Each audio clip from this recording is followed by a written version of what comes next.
Vasily Lomachenko versus George Kambosis. Like Paulie Malignaggi said, and I've got to agree with this, I mean, I don't know how this fight came about because Lomachenko schooled Haney and Kambosis got himself into this position, as Paulie Malignaggi stated. These are not my words. I don't plagiarise. He said that basically Kambosis got himself into this position through the Teofimo Lopez win, and since then he's been riding that and riding it well. And the journey is about to come to an end in concussive fashion. I just feel this is a real bad fight for Kambosis, but it's a win-win because it's a payday, like Malignaggi said. It's a payday that he can retire on. I'm not ruling him out, but I am. I agree. I think this is a bad fight for Kambosis, but one he has to take. This is Disneyland. So if you've got to take this fight because win or lose, you fought Lomachenko. Am I giving him a chance? No, not whatsoever, no. Not on what I've seen in the last two fights against Haney. But if shades of Teofimo Lopez fight come with the distance, he may have a chance. If Lomachenko isn't at his best, this is bad timing for Kambosis because Lomachenko's just basically lost to Haney on a bad decision. So now he's going to want to take it out on somebody and school them and dance rings around them. And there is no better fighter to look good against than George Kambosis, because the Australian thing aside, sort of like the Michael Katsidis thing, they're not very great boxers. They are not. They're quite club level. And that's just my opinion. The flaws with the hands, the way they hold the hands, the way he holds his neck, is very stiff and rigid.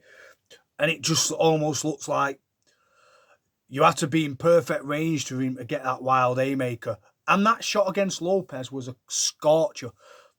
But he's been trying to do that ever since. And he's not looked good in his last three fights. He's looked very, very bad, very poor. And he's just carrying Australia as this warrior, this Australian warrior. We go through it. Yeah, but when it comes to this levels, I think his best night was against Lopez, and fair play. He's going to sell this fight. It's the warrior versus the boxer. But unfortunately, this is going to be drastic. And Lomachenko is going to absolutely outpoint him. You don't even need to take chances here. Lomachenko won't. I just think Kambosis' style, I don't know how he became a world champion. I don't know how he got there. He beat a pretty deflated Lee Selby and then came through the ranks and all of a sudden gets his dream shot against Lopez. Takes it because he was the underdog. And he was fighting a guy who was basically really, really complacent. 9 times out of 10, Lopez beats Kambosis. If they have a rematch, Lopez would whoop him. I am not taking away what Kambosis did that night. I think he got in Lopez's head. And it was the true underdog story where he just outworked him because he was fighting an athletic fighter who had just come off a huge win against Lomachenko. If Kambosis managed to beat Lomachenko, this would be absolutely insane for boxing because it would prove he actually is a good boxer, fighter. We know Kambosis is a good fighter, but the last 2-3 fights have been shockingly bad in his favour. I don't know how he's got this shot. He got schooled twice against Haney, which I predicted. I never thought he'd win them fights. He got his last fight, I think he fought in between. And yeah, he got a decision, but it wasn't very convincing. But hey, take the money, fight Lomachenko. This is what boxing's about, snakes and ladders. You're still a name. He still sells in Australia. And he still sells here because of this Australian fan base. So fair play to Kambosis because he is a warrior. We know that. He never quits.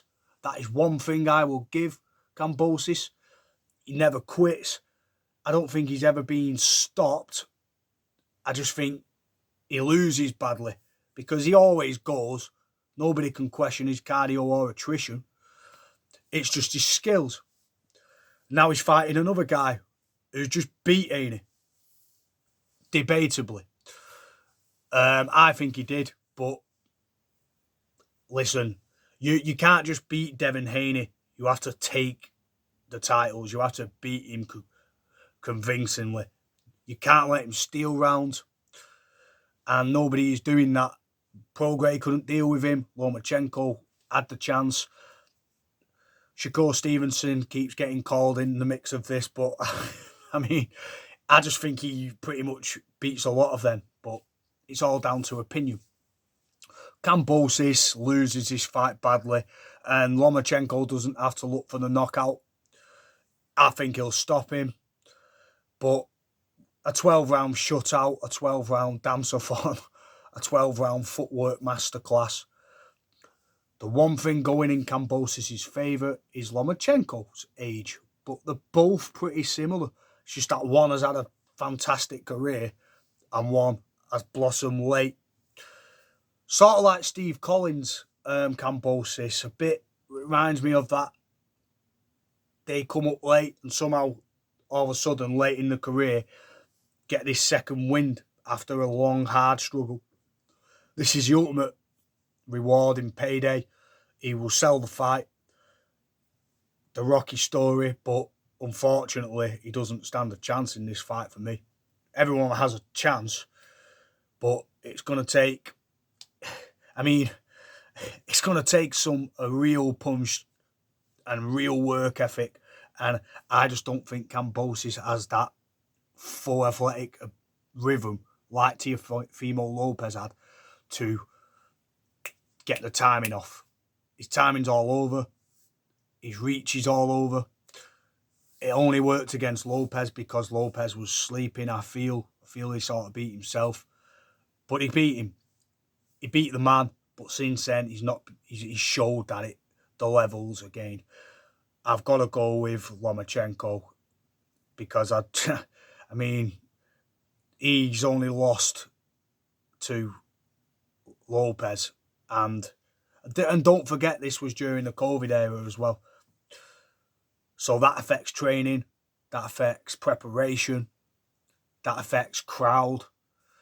All that was when they had no crowd. So I don't make excuses for fighters, but I do feel it favoured Lopez not having a Lomachenko crowd.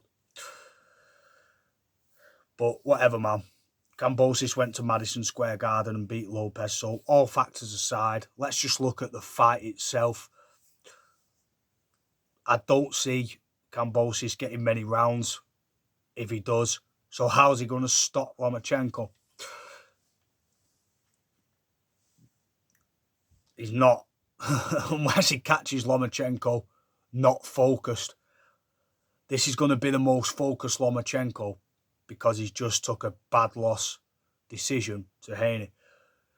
This is not Lomachenko on the slide. This is Lomachenko staying at the level, which has always been high volume, world class at worst. At best, Kambosis is a good fighter. So when you put a good fighter versus a world class at worst, you're in trouble.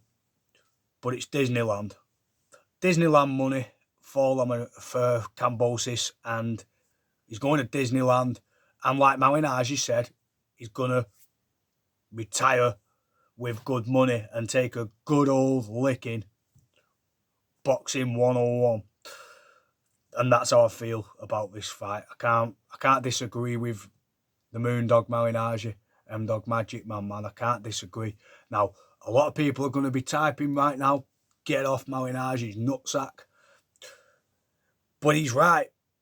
And he's sometimes wrong. And I will say when I feel he is. But on this one, I've totally got to agree. It's a bad fight. But it sells.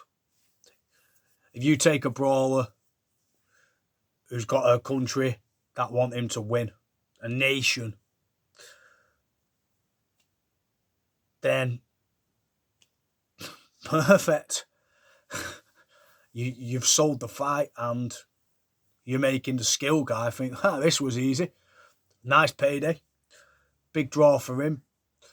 Grade down for me, but I still get a crowd to watch it and pay-per-view buys. Yeah, I'm not interested in it personally. I think it's just two different class levels operating. But there you go. Lomachenko with a 12-round masterclass piece. Ping-ponging that head of George Kambosis, because to me, it's too stiff and rigid for me watching him. And that's how I feel. Lack of head movement against Lomachenko is trouble. Peace.